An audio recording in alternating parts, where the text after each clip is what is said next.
So welcome to the Black Voter Base virtual town hall. We have, utilizing technology to its greatest capacity to keep our community connected.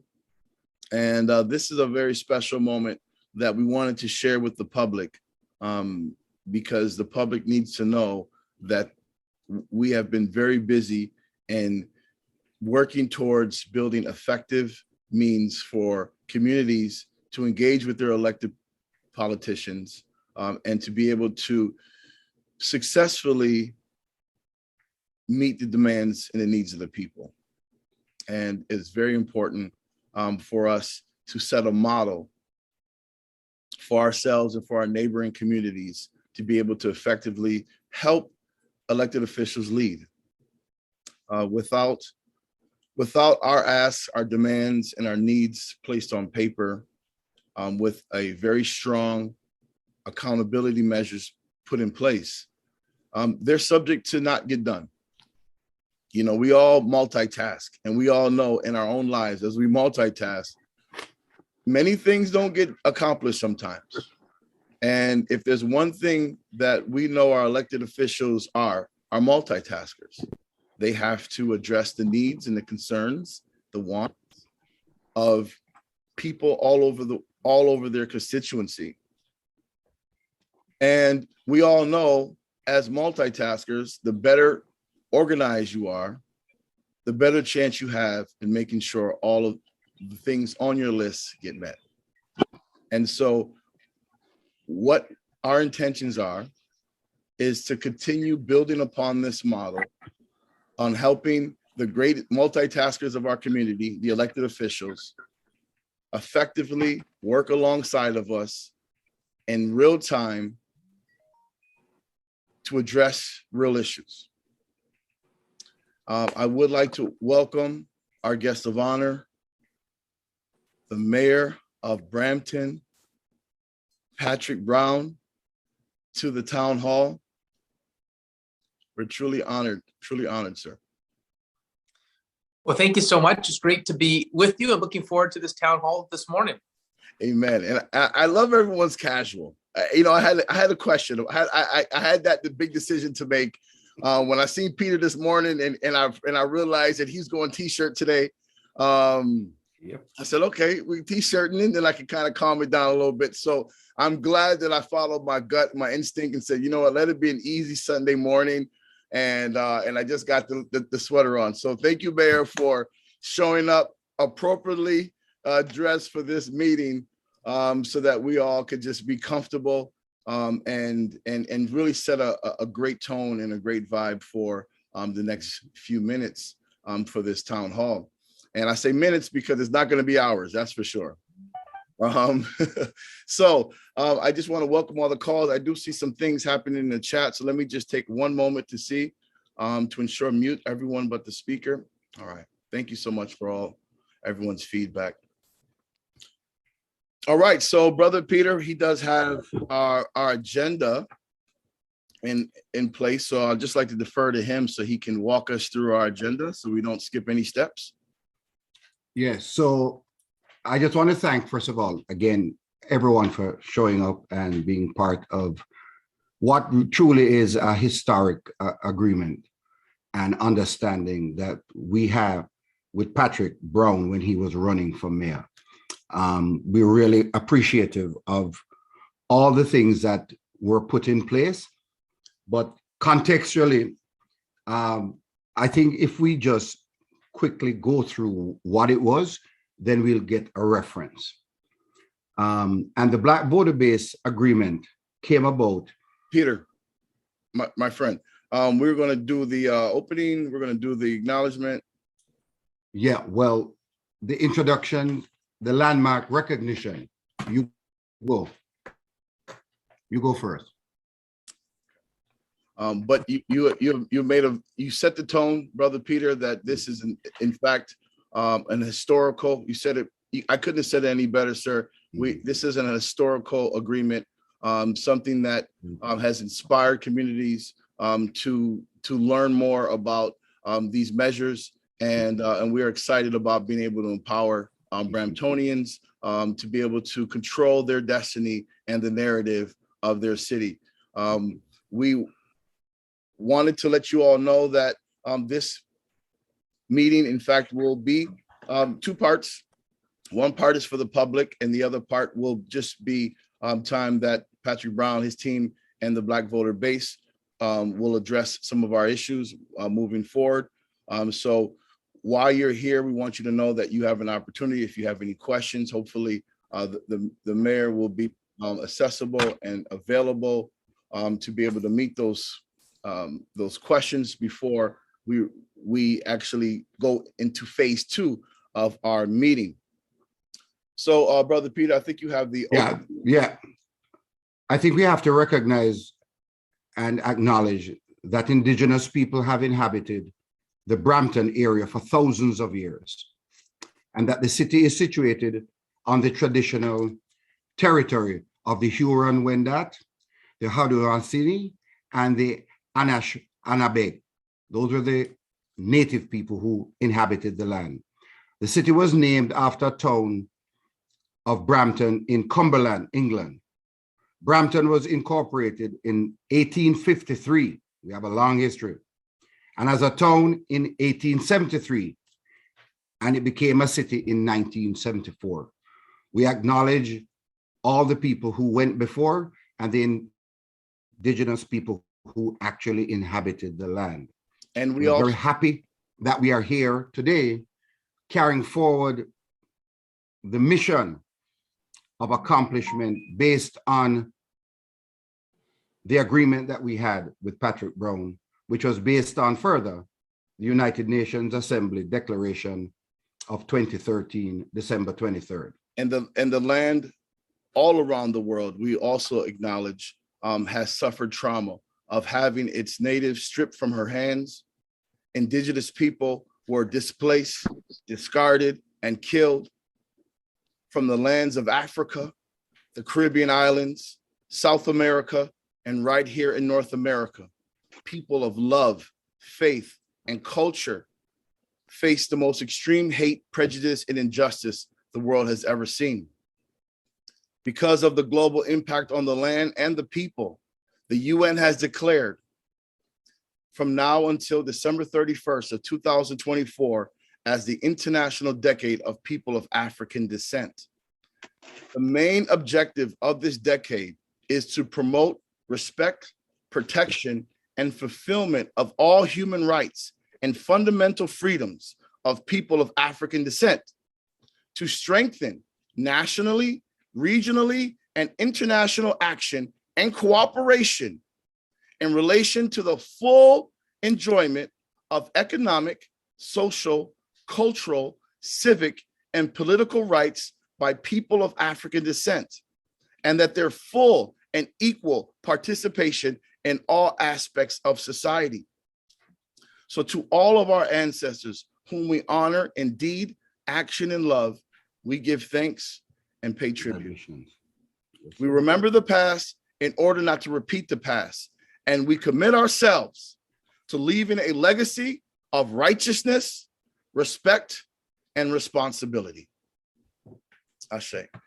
Ashe. Is there anything that anyone would like to add to that?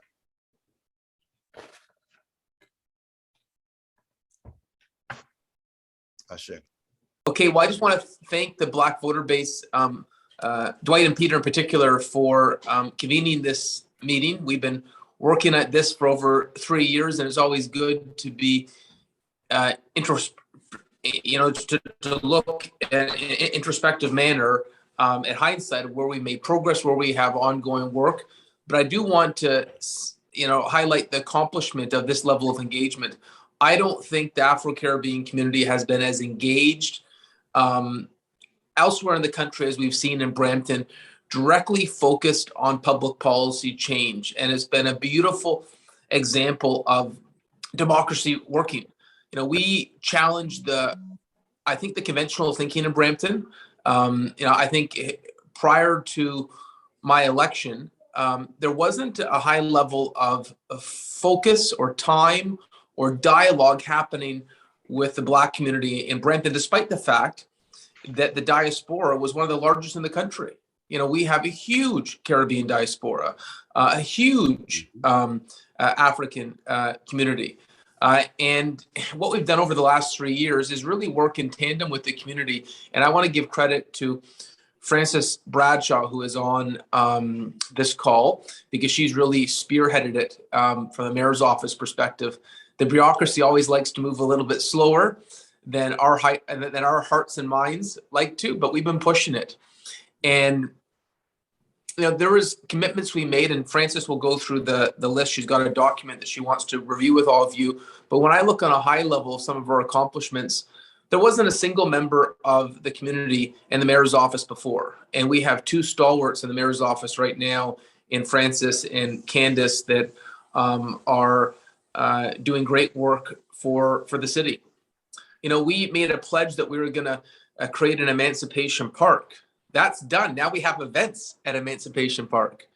We have the first agreement with Black North Canada to build affordable housing, the first in Canada dedicated to the community, that was signed at the Region of Peel with my friend Wes Hall. We created an anti-Black racism unit at our City Hall, the first in Canada. We had a reverse tender trade show.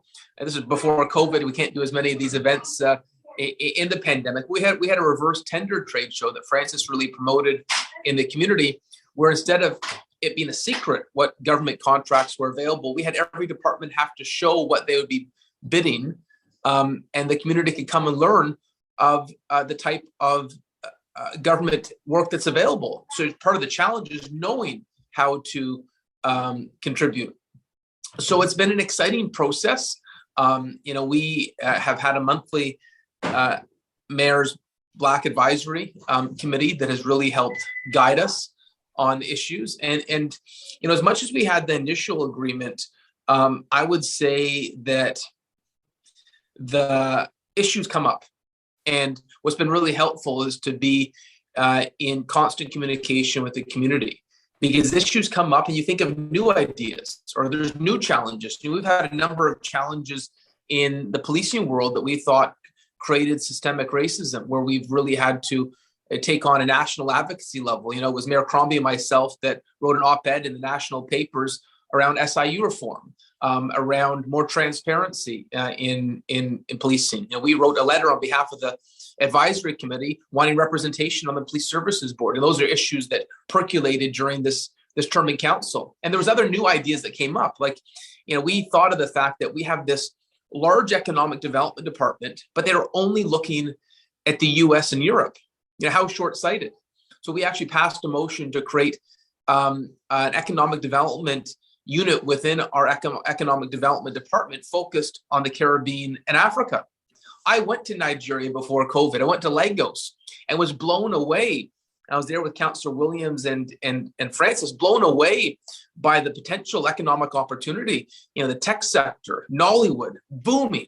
Right now we have Erica Jackman in our economic development department, a full-time staff member focused on Africa and the Caribbean. And she's identifying Caribbean companies that are interested in accessing the Canadian market. We're actively engaging in Caribbean economic development at a time that you don't see many cities doing that. So, I've really, really enjoyed working on this file.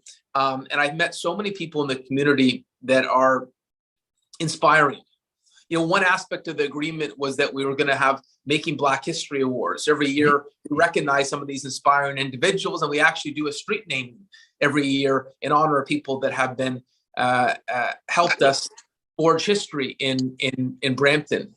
So I just want to say I've really enjoyed working with your group. I look forward to continuing to work with your group.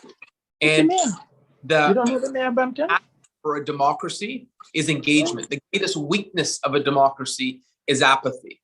So the fact that you're showing up, adding your voice, adding your input is powerful. And I hope what we're doing in Brampton is going to be an example for others around the country. I noticed that the affordable housing project we're doing with Black North got attention nationally. I know our Emancipation Park got attention nationally.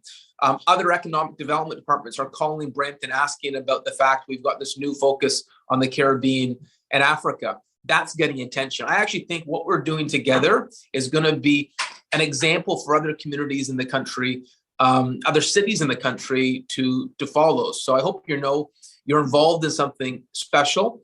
But I thought it would be appropriate right now to have Francis run through the agreement so we can talk about areas that we feel that we've accomplished and areas that there's still ongoing work. Now, Francis went to Calgary. Her mother was in a car accident, but thankfully she's okay. And so, Francis, did you want to go through the agreement with everyone, and then we can have an open discussion on areas that we should still put additional emphasis? Would that make sense?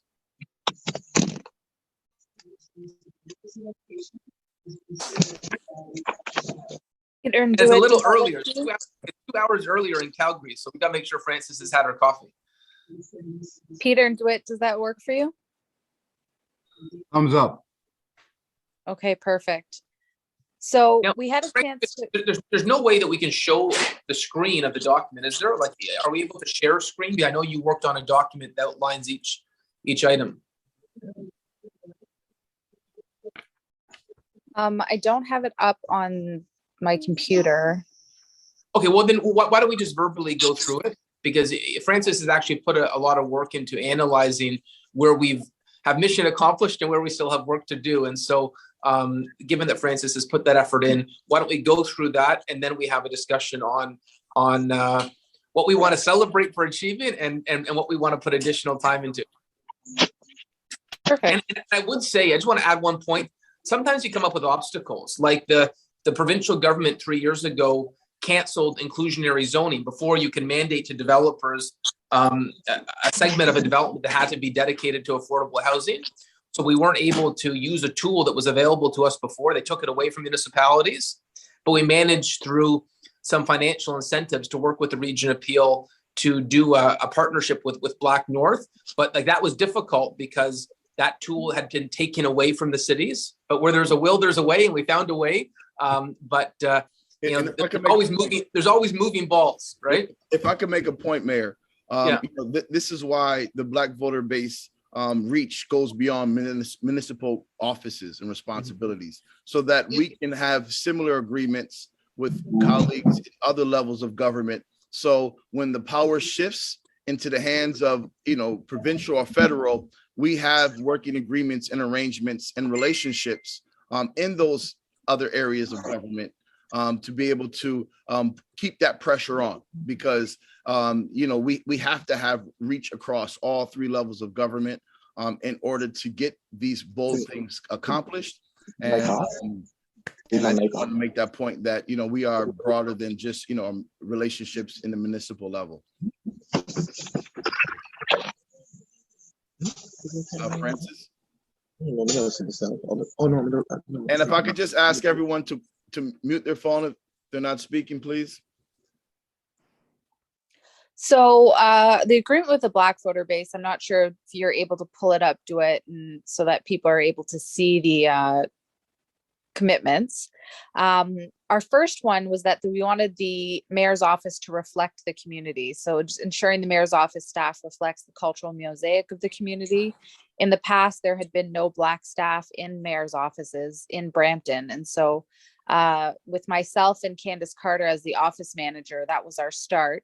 But we've also brought forward more staff in different departments, and we're encouraging through the HR department to continue to work on diversifying the city of Brampton and making sure that there's barrier-free access to employment.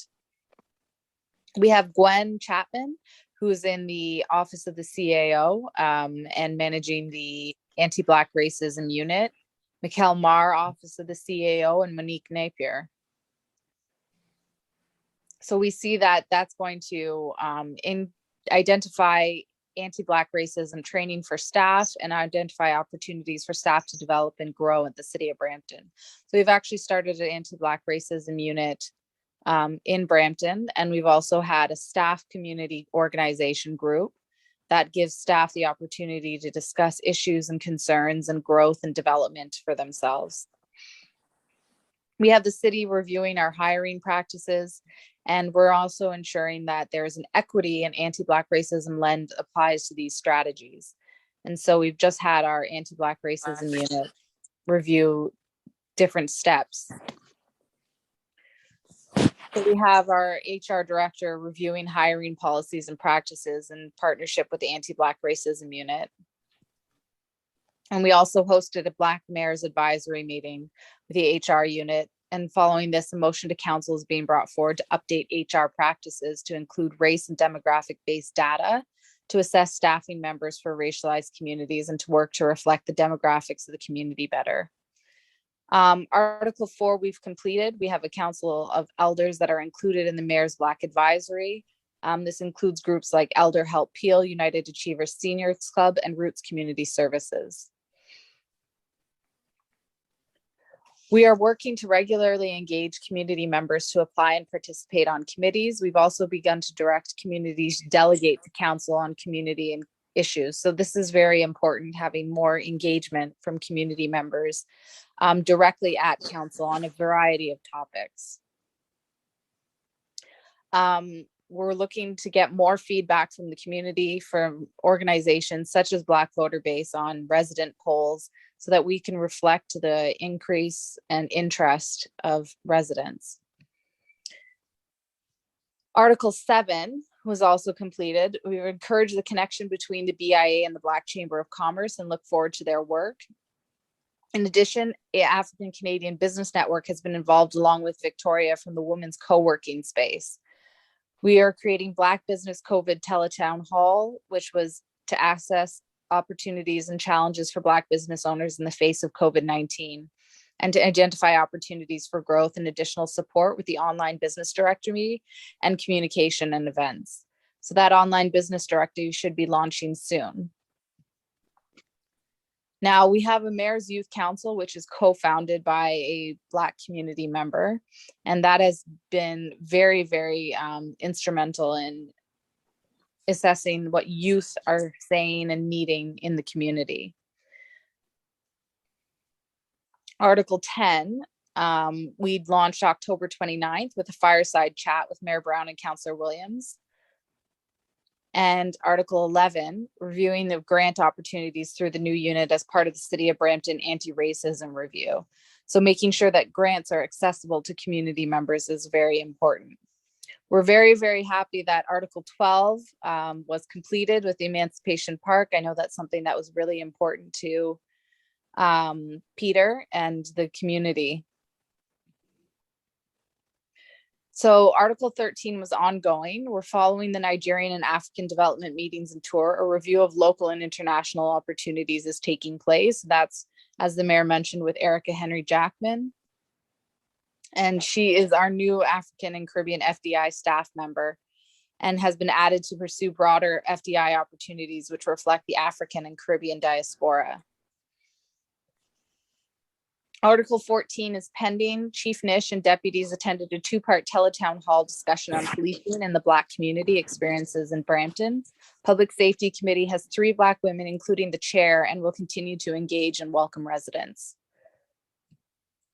Now, Article 15 is going to be announced at the next Black History Month for 2022, so please keep it updated on that. And that kind of rounds out some of our commitments. So if you have any questions, we're happy to answer them.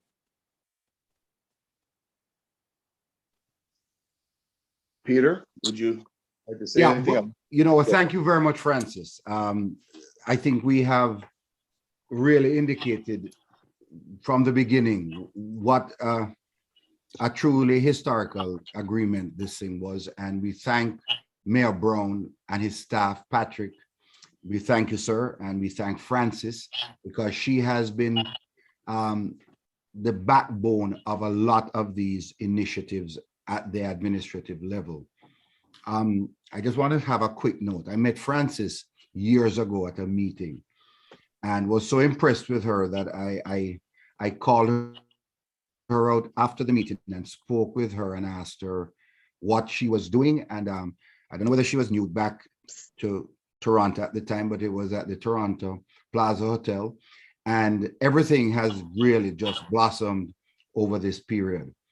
As you are aware, the directorate that have been established have been ongoing. I have had conversations with Gwen and others. As we remain focused on some things, I guess because of the pandemic, a lot of things have happened. And I just want to make a note about that despite the horror of having to deal with the pandemic, the whole country has had to deal, the whole world is now dealing with it. That one thing it did do was it introduced Zoom in Brampton. And so with myself and Candace Carter as the office manager, that was our start. But we've also brought forward more staff in different departments, and we're encouraging through the HR department to continue to work on diversifying the city of Brampton and making sure that there's barrier-free access to employment. We have Gwen Chapman, who's in the office of the CAO and managing the anti-Black racism unit, Mikkel Marr, office of the CAO, and Monique Napier. So we see that that's going to identify anti-Black racism training for staff and identify opportunities for staff to develop and grow at the city of Brampton. So we've actually started an anti-Black racism unit in Brampton, and we've also had a staff community organization group that gives staff the opportunity to discuss issues and concerns and growth and development for themselves. We have the city reviewing our hiring practices, and we're also ensuring that there's an equity and anti-Black racism lens applies to these strategies. And so we've just had our anti-Black racism unit review different steps. So we have our HR director reviewing hiring policies and practices in partnership with the anti-Black racism unit. And we also hosted a Black Mayor's Advisory meeting with the HR unit. And following this, a motion to council is being brought forward to update HR practices to include race and demographic-based data to assess staffing members for racialized communities and to work to reflect the demographics of the community better. Article 4 we've completed. We have a council of elders that are included in the Mayor's Black Advisory. This includes groups like Elder Help Peel, United Achievers Seniors Club, and Roots Community Services. We are working to regularly engage community members to apply and participate on committees. We've also begun to direct communities to delegate to council on community and issues. So this is very important, having more engagement from community members directly at council on a variety of topics. We're looking to get more feedback from the community, from organizations such as Black Voter Base on resident polls, so that we can reflect the increase and interest of residents. Article 7 was also completed. We encourage the connection between the BIA and the Black Chamber of Commerce and look forward to their work. In addition, the African Canadian Business Network has been involved along with Victoria from the Women's Co-working Space. We are creating Black Business COVID Teletown Hall, which was to access opportunities and challenges for Black business owners in the face of COVID-19, and to identify opportunities for growth and additional support with the online business directory and communication and events. So that online business directory should be launching soon. Now we have a Mayor's Youth Council, which is co-founded by a Black community member, and that has been very, very instrumental in assessing what youth are saying and needing in the community. Article 10, we launched October 29th with a fireside chat with Mayor Brown and Councillor Williams. And Article 11, reviewing the grant opportunities through the new unit as part of the City of Brampton Anti-Racism Review. So making sure that grants are accessible to community members is very important. We're very, very happy that Article 12 was completed with the Emancipation Park. I know that's something that was really important to Peter and the community. So Article 13 was ongoing. We're following the Nigerian and African development meetings and tour. A review of local and international opportunities is taking place. That's, as the mayor mentioned, with Erica Henry Jackman. And she is our new African and Caribbean FDI staff member and has been added to pursue broader FDI opportunities which reflect the African and Caribbean diaspora. Article 14 is pending. Chief Nish and deputies attended a two-part teletown hall discussion on policing and the Black community experiences in Brampton.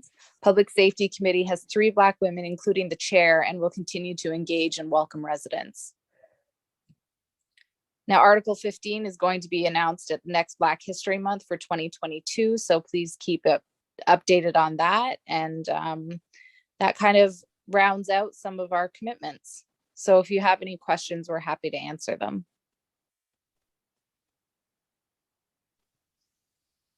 Peter, would you like to say Yeah, anything? thank you very much, Francis. I think we have really indicated from the beginning what a truly historical agreement this thing was. And we thank Mayor Brown and his staff, Patrick. We thank you, sir, and we thank Francis, because she has been the backbone of a lot of these initiatives at the administrative level. I just want to have a quick note. I met Francis years ago at a meeting and was so impressed with her that I called her out after the meeting and spoke with her and asked her what she was doing. And I don't know whether she was new back to Toronto at the time, but it was at the Toronto Plaza Hotel. And everything has really just blossomed over this period. As you are aware, the directorate that have been established have been ongoing. I have had conversations with Gwen and others. As we remain focused on some things, I guess because of the pandemic, a lot of things have happened. And I just want to make a note about that despite the horror of having to deal with the pandemic, the whole country has had to deal, the whole world is now dealing with it. That one thing it did do was it introduced Zoom as a possible way of meeting. And now we can meet all over the world on any topic with anybody just by either using one of the many platforms, Zoom being one that we're using today. So I really want to take this opportunity again.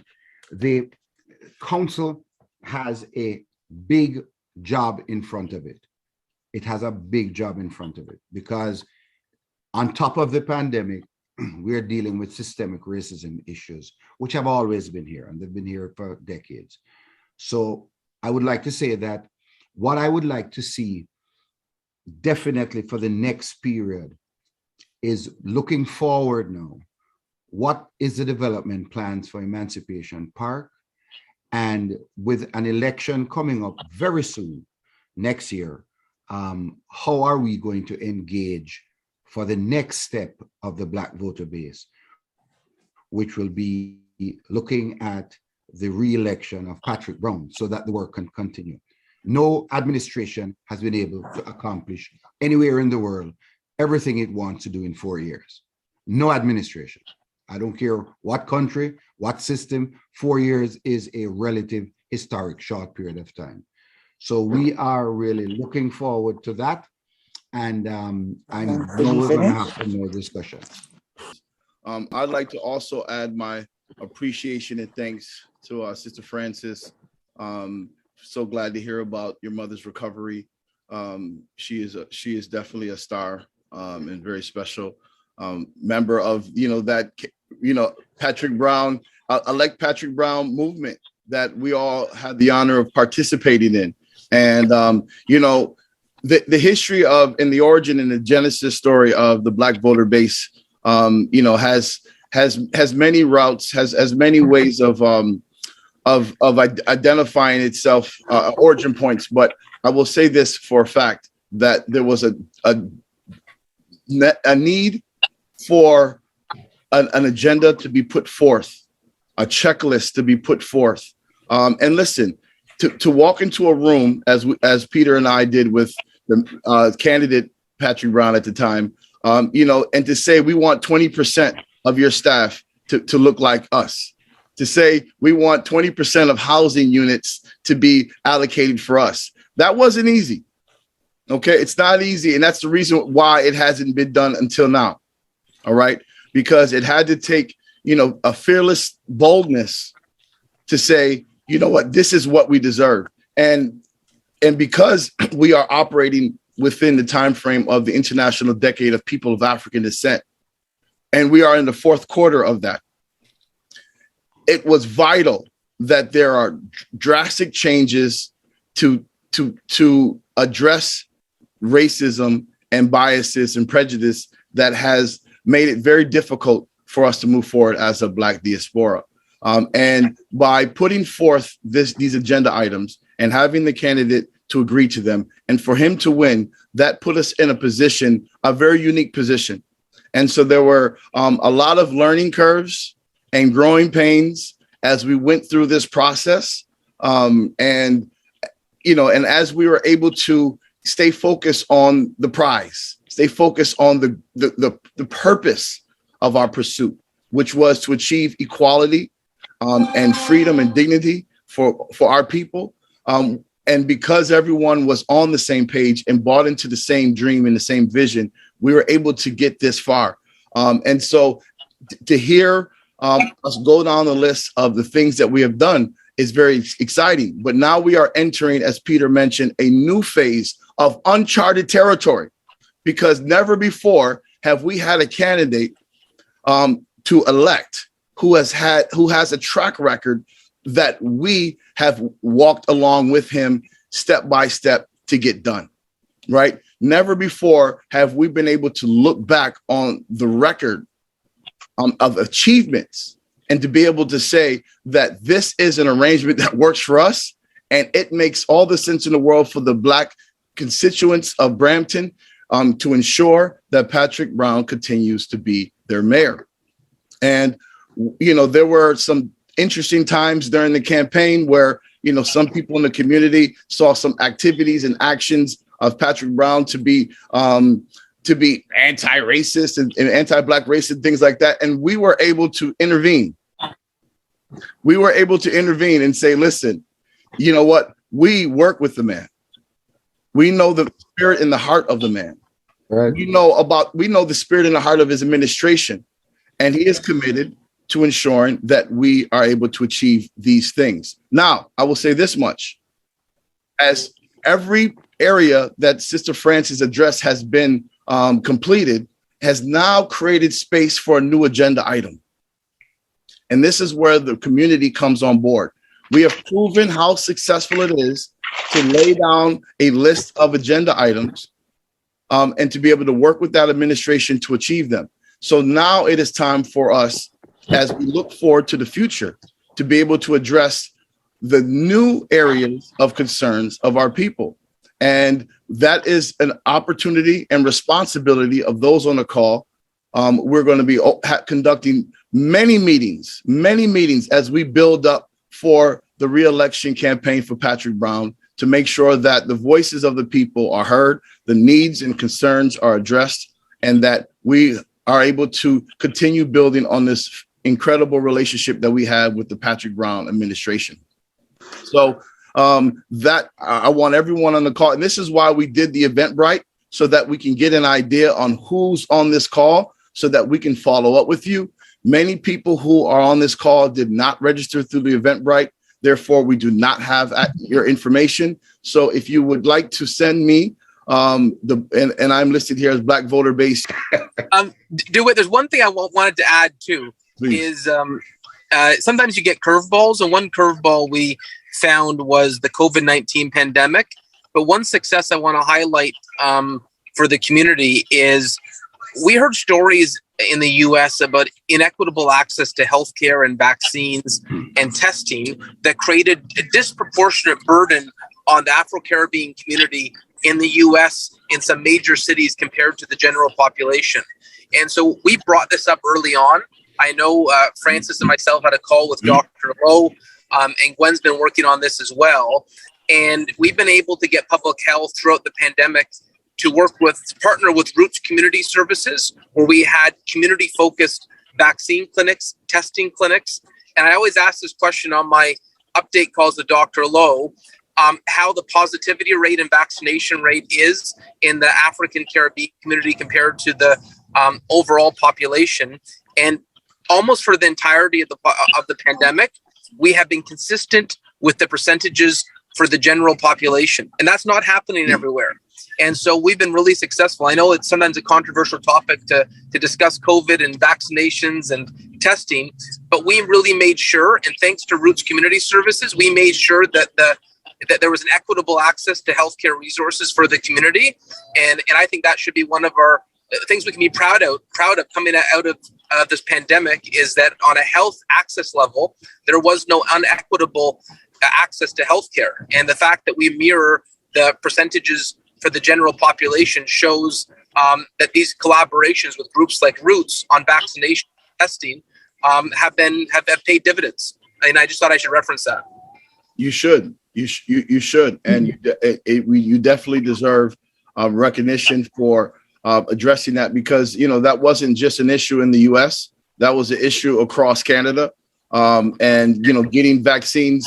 And I know there was incredible efforts in the Jane and Finch communities and many others, to ensure that people were taken care of. It was a very disturbing and stressful time, and the hearts of the people really was shown, and we really found out what we're made of as we went to each other's aids during that very difficult time.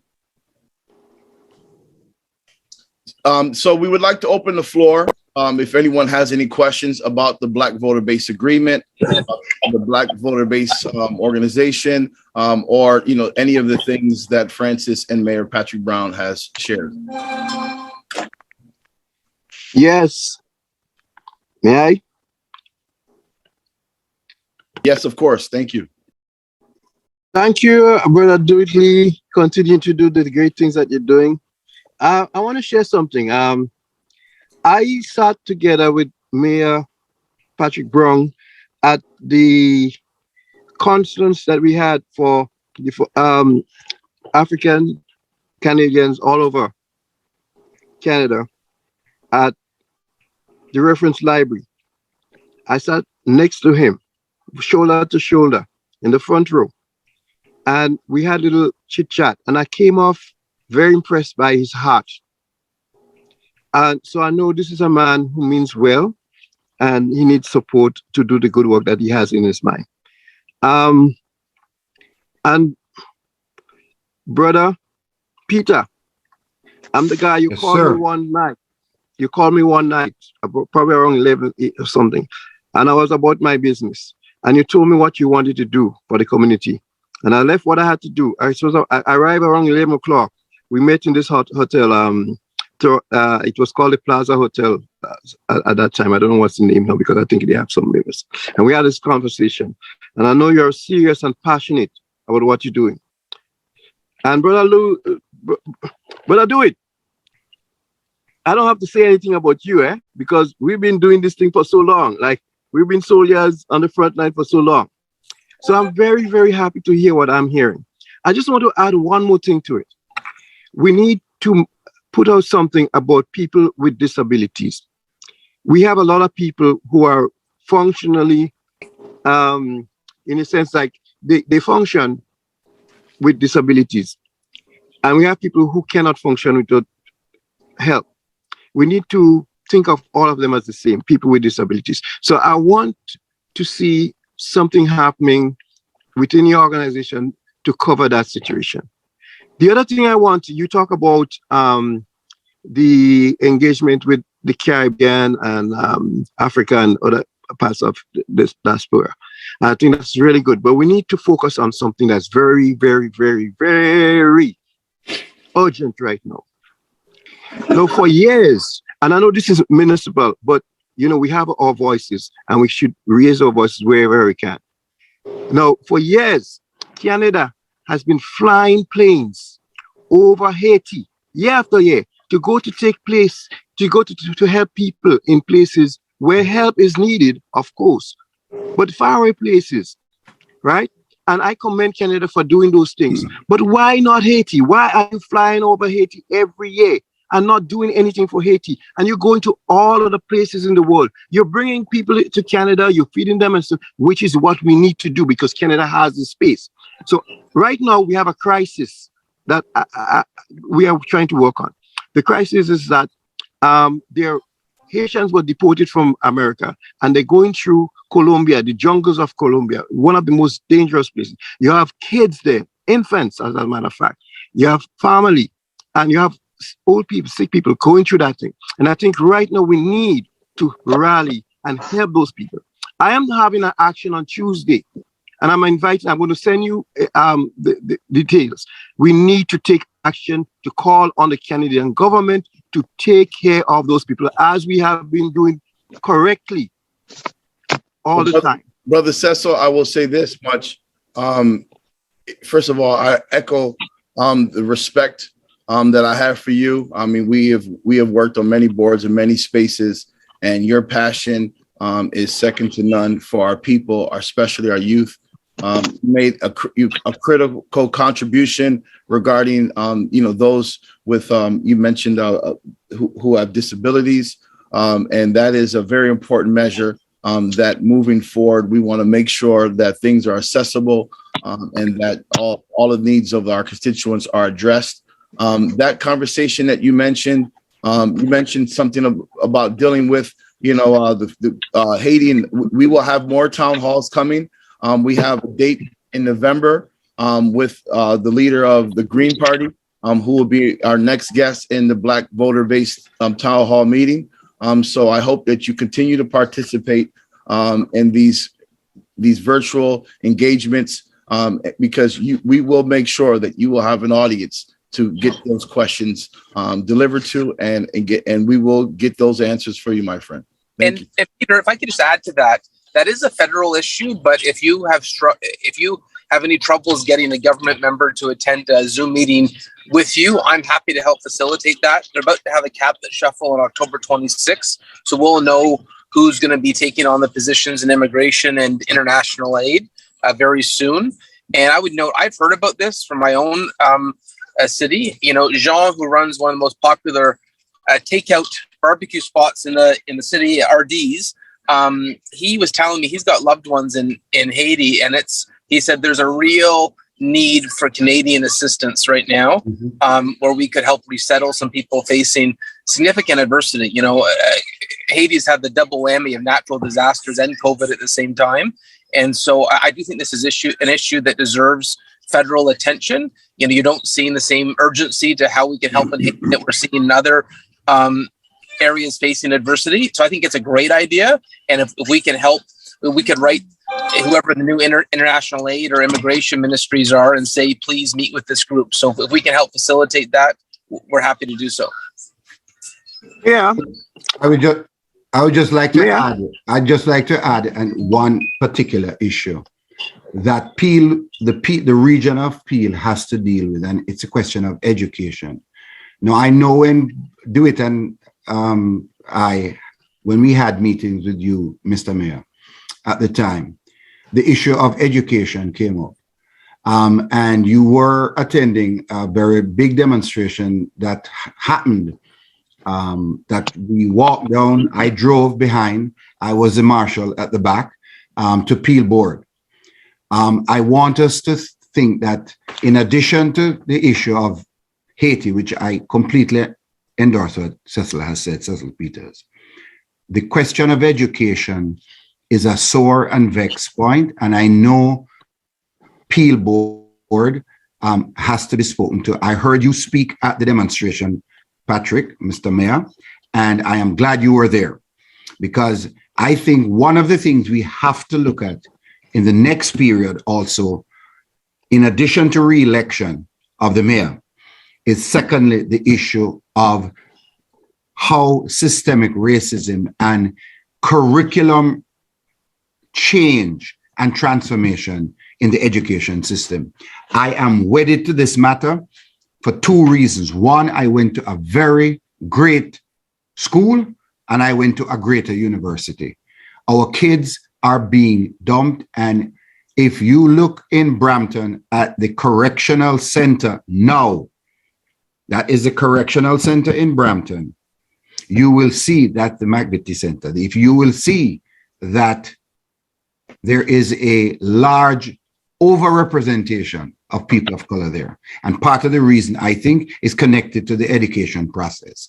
We need to get them from early And I have been having discussions with the trade groups, the Carpenters Union and other unions, to see if we can get them involved as well. Because if you have a trade and a skill to sell, you have a job. If you can get a job, you can stay out of jail and or other nefarious activities. And for that, I thank you. And I would like to ask that we also focus on the issue of education and transformation in the education system. I'd just like to read a few things from the chat. We have a contribution from Sister Simone, and she mentions, thank you, Brother Peter, for mentioning the necessity of the ongoing work that must be done to make this Emancipation Park functional for the very people for which it is renamed. We need shelters, bathroom, change rooms, and other amenities. And so that is the next phase that we are in, right? So, everything is about process. And, and I think you have to have a plan and you have to have patience and pressure. and you know what? This is why we have Peter Lopez, the pressure cooker. And so, pressure, patience, and the plan. And that's exactly the ingredients that we have gone about to get to this point. I don't think you're going to be able to find a community in the world that is able to have a town hall with their city mayor, with an agenda that was created by the people for the people, that has been addressed in real time in a timely fashion. All right. And so what we were able to achieve with many of the people who are on this call right now is only because we are willing to sacrifice ourselves and be selfless. We are not in this thing for ego. We are in this thing for justice. We are in to make sure that the International Decade of People of African Descent, that there's a fingerprint. There is a fingerprint, and there is a set in stone that we were here. We are here, and we have contributed. And so with the painstaking work that has gone to, submit ideas, and just trust the process and be patient with pressure. And as Francis was able to run down the list, some of those things that she mentioned were things done independent of our work, independent of our contribution, right? But the fact that we put it down, it put it on their radar.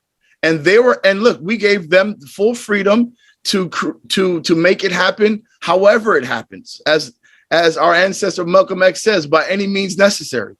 And so we are grateful that they have taken their own approach to making sure that these agenda items were met, and that we look forward to being able to reach out to all of these partners who've participated in helping them meet those agenda items so that we can have greater discussion on what's next. The reason why this Zoom meeting took place today is because it marks the 1-year countdown to election day for our very own Mayor Patrick Brown. And never before has there been evidence, proof, and a track record of an administration's willingness to listen, to work along with, and to execute the plans of our people. And so this should be a very enthusiastic election. We look forward to working with his re-election team in lockstep. And we are going to be able to confidently go to our people and say, don't vote for him because he's a nice guy. Don't vote for him because he has a lovely family. Don't vote for him because he's a great hockey player. Okay. Vote for him because he is a contributor to the Black voter base agreement, and he is going to help manifest our greatest visions. Sure. So we're very, very excited. And you know what? We are setting the tone for, like I said, our communities across the world to be able to empower themselves and to create a strategy to be able to bring effective change. Because listen, for far too long, we've blamed politicians, and many times for good reason, for the lack of attention and the lack of support to build our diasporas. But if we lack these kinds of agreements and this kind of infrastructure, then it is we are also to blame. And this is why at the end of our acknowledgement, we said we want to leave a legacy, okay, of responsibility. And we need to look at ourselves and take responsibilities for ourselves as well. And we have proven today in this moment of celebration that, you know what, when good people, selfless people working together with a plan, great things can happen. Thank you. Is there anyone else that'd like to share? Well, Yeah. Peter, The mayor has the floor. The mayor has the floor. Peter, I just want to say I'm going to have to leave because we have our Can I next speak before the mayor? at 11. But I've got Francis on the call to take Mayor. notes. But I hope we can have another Zoom like this where we can talk about what the next steps are, what the next agenda items are, and put a little bit of effort and research into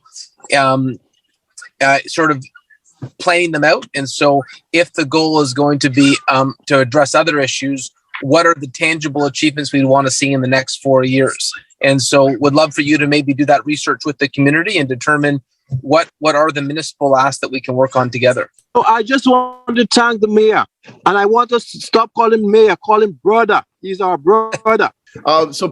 Mayor Brown, we are actively working on these kind of arrangements with administrations and governments, across the world, specifically right here in Buffalo with actual Mayor Byron Brown. And I just wanted to ask you, Mr. Mayor Brother Brown, before you go, do you have any words, for him specifically and anyone else who will be presented with the Black Voter Base Agreement?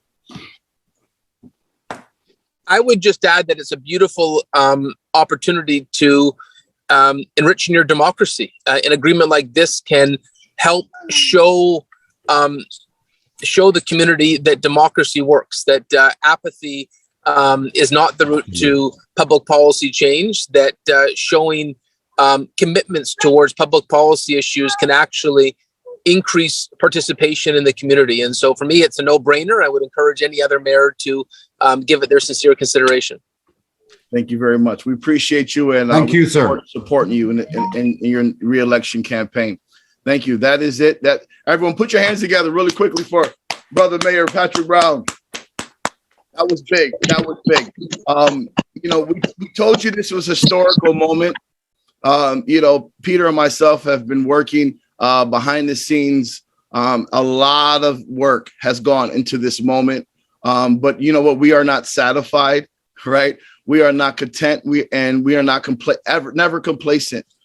We are focused on the next stage, and for every area of achievement that Sister Francis read, is now created a void in the space for another agenda item. And obviously this list could have been, up to 50, 60 agenda items. But it's very important that our plan is to address some of the initial needs where the most bleeding is happening, in connection with what's feasible, right? We didn't want to present things that were just outlandish, things that can't happen. But as a people, we have to understand that the clock is ticking, and we need to operate with some hustle, right? The clock is ticking. We mentioned the international connection of people of African descent. And you know what? That gives us permission to step boldly, like never before, to achieve the things we need. We know reparations are needed. We know the conversation must be held, and these kinds of agreements allow us to begin piecing together what that reparation plan will look like. Right? We see the achievements that the indigenous community has been able to secure through engagement. And you know what? We are definitely following suit because we are deserving. We are deserving people. And it is our time. To anyone, I want to thank Francis for continuing to take any comments or questions from the people. I also like to acknowledge, some of the people on the call. I do see a representative from the Congress of Black Women, and I extend them an opportunity to speak. I also see that we had Gwendolyn on the call as well. Gwyneth Chapman is on the call. And as Francis mentioned earlier, she is heading that anti-Black racism effort in Brampton City Hall. So I would like to open the floor to her as well, if anyone would like to contribute. we want to end in a spirit of cooperation, collaboration, and coordination. The 3 C's. Cooperation, we have. Collaboration, we have. Now let's do some coordination for the next 4 years, because it's a long road ahead. And I am really very excited to once again get engaged for the next stage. Let's get it on. And thank you all for being here. I am wary of the time. It is now past 11. If anybody doesn't have anything further to add, if you do, please speak now. We have a hand up. We do have a hand up. Sister Gwyneth has put her hand up, and the floor is yours. Hi, good morning. Thank you so very much. You guys are doing amazing work. Just want to be mindful of time. It's so important to have people like yourselves pushing and, putting our needs out there as a community. I would just like to extend an opportunity for me to connect with all of you on the call. I've placed my email address in the chat. Please reach out to me. If we don't know each other, I would love to introduce you to the work that we are working on at the city. And again, just want to thank all of you for your tireless work.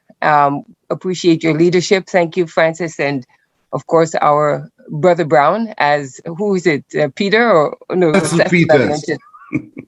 Cecil mentioned Brother Brown. But the work is really important. And, this is a great time for us to pull together. And like I said, the theme for our community now is to unite and build. Because as you know, in the past, dividing us was the key thing that really broke down communication and us working together. So we know better. We are coming together. We are uniting, and we're going to continue building for ourselves and our children. So thank you so much again for your tireless efforts. And God bless you all. Thanks, Francis. And I'll talk to you and catch up with you soon. Thank you. Very good. Thank you, Sister Gwyneth, for that. It's wild how it's wild how our worlds intersect. And you know what? It's all for purpose. It's all for purpose and to prepare us for a moment such as this. I do want to let everyone know that we are going to begin wrapping up this meeting. And I just wanted to ask if there were any pastors or any clergy or anyone on the call that can close us in prayer. I just wanted to give that respect over to if we had anyone. Yeah, I am. Yes, and who is that? Cecil Peter. Okay, Brother Peter. Well, you know what? We are Pan-Africanists, and we are people of faith. If anyone else has any questions, we would just like to close unified in prayer.